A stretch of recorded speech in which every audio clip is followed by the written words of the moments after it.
เป็นฝั่งลาวฝั่งไทยต่างประเทศที่พี่ต้อนรับเขาสู่ซ่องสะเพพี่น้องตัวนี้สะเพกำลังเสร็จกินพี่น้องเลยซีปูนเฮ็ดเพื่อนใส่ปลาทูกระใส่แมงแคงครับทอดปลาทูแบบนี้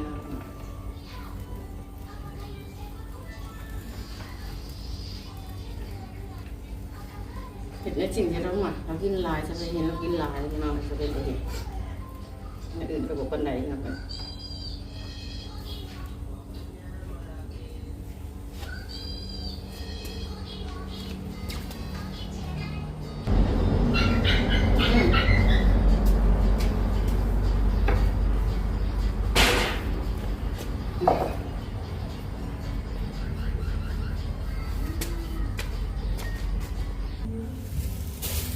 เสร็จเจียวพี่น้องเจียวกะปิ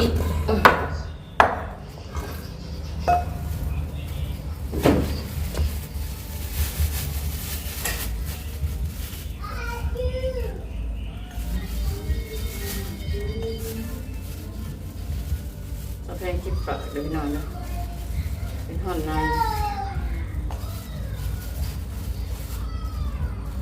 บอกเขาไปสะดวกเจ็บในพวกรีบน้องเลย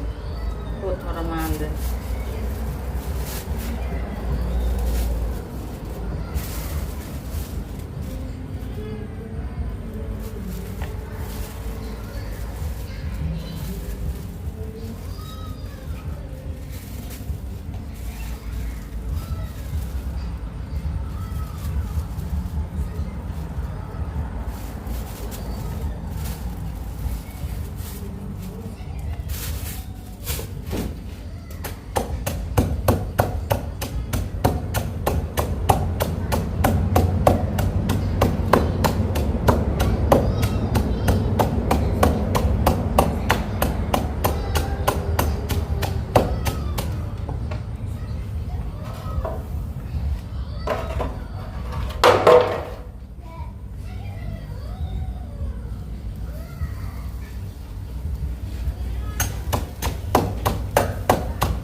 แน่ๆเจียว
จนมันแห้งไปลูกไปไป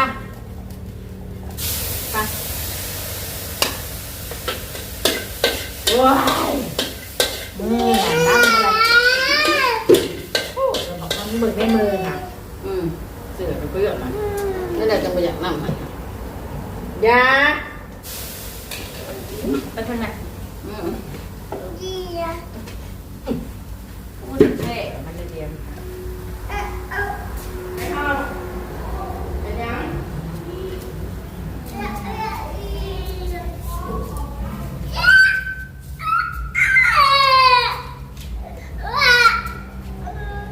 จุ่มเสร็จมือมันทำไมอย่านั่ง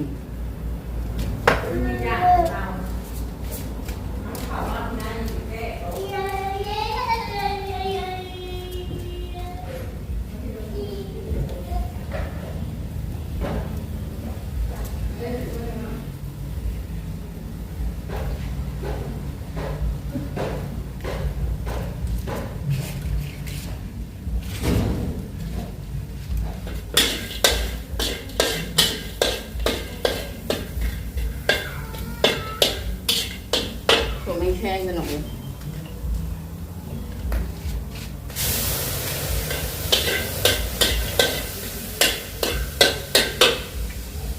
ตัวเชื่องอ่ะ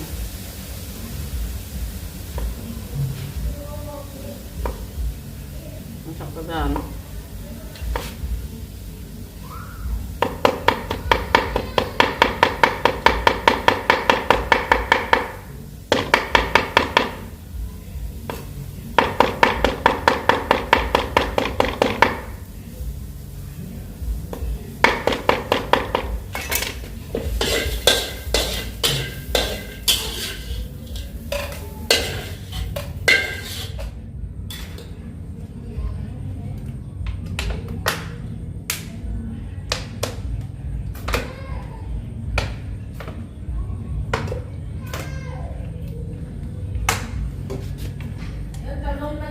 อยู่นั่นแล้วอย่ามาเสือกมาตู้ค่ะ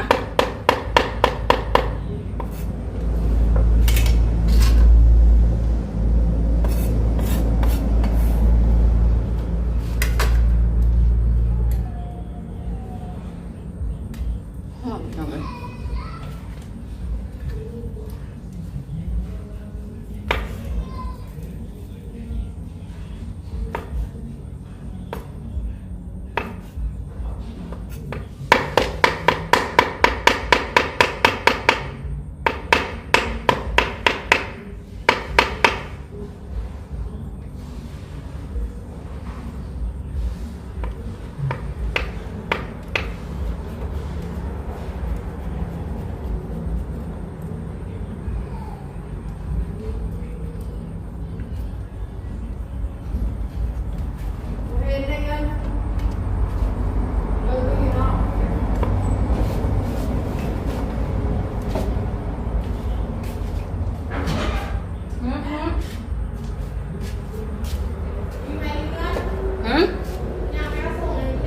นึกกับแพ้ตี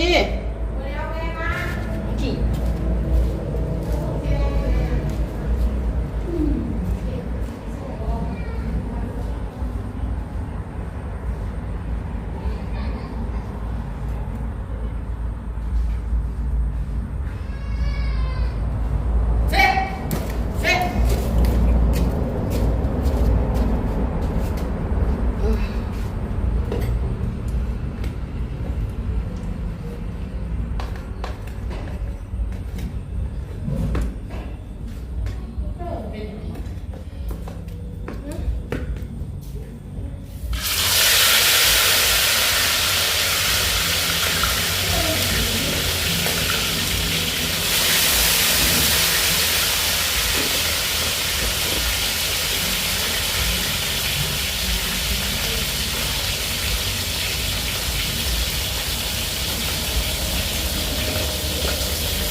ที่มันออกเลยนะ แค่เนี่ยนะ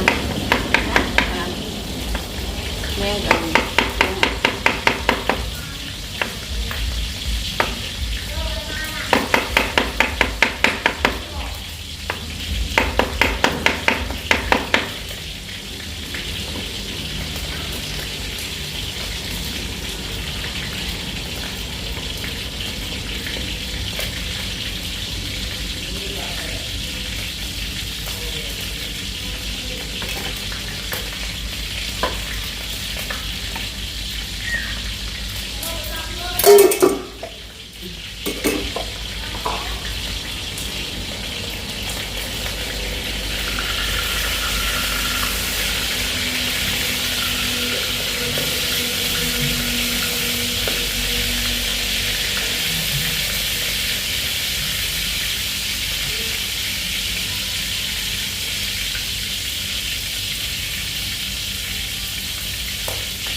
ขอดตัว เคยไม่ได้จ้ะ ตั้ม เออ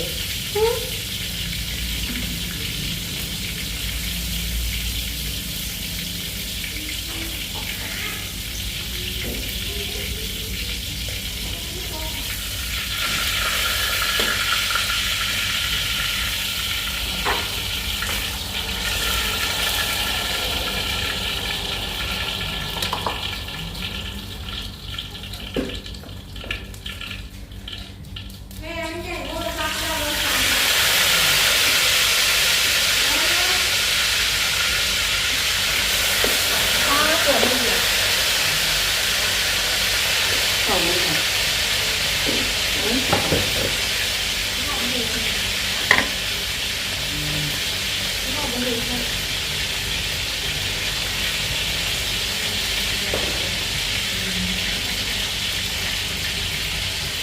โอ้ย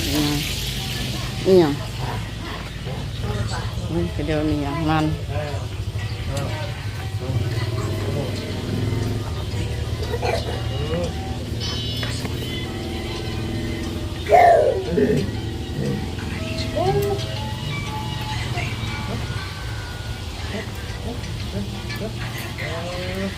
không ra được năm năm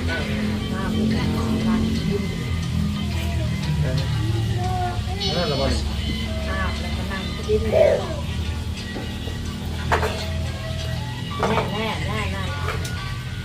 ถุงมือเป็นใบหมอดำหมดนอนจะ không vào vậy là không vào nhưng mà ta ไฟฟ้ามันลด มาตัว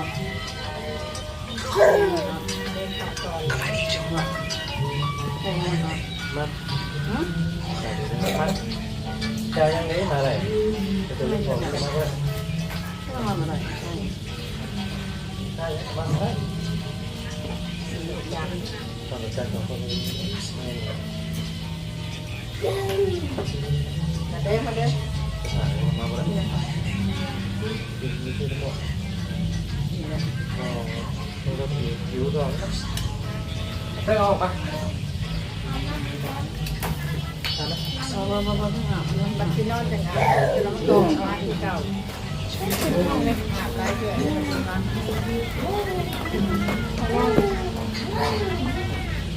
แล้วผมบัตรคนไหนเปิดเวลา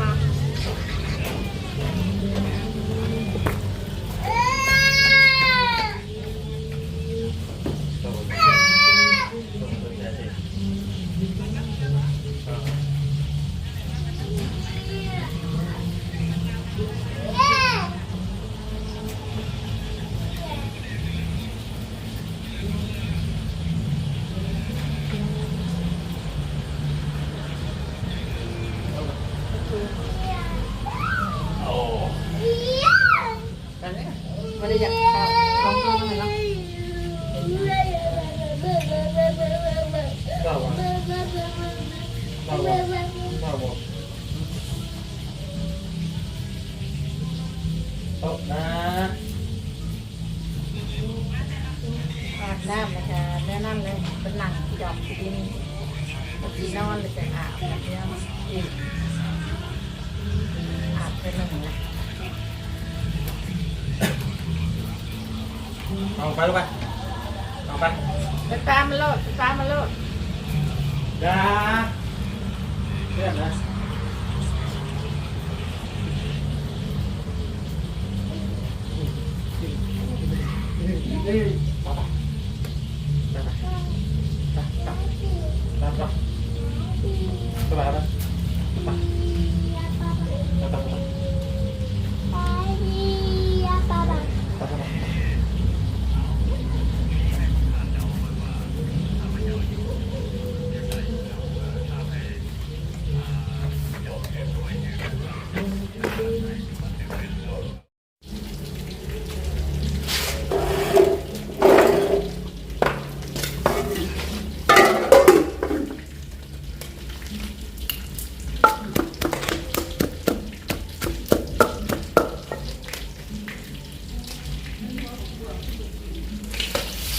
กินยัง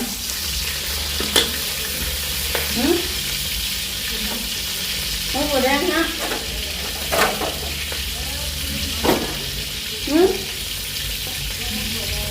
นี่ก็หมดทั่วเมืองเลย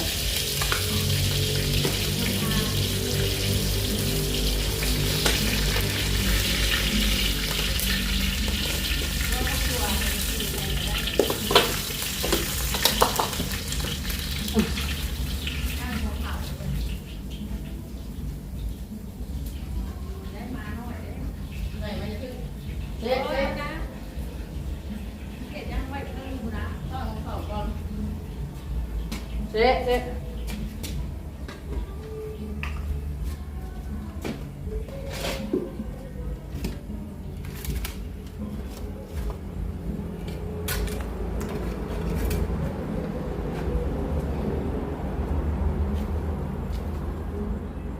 จ๊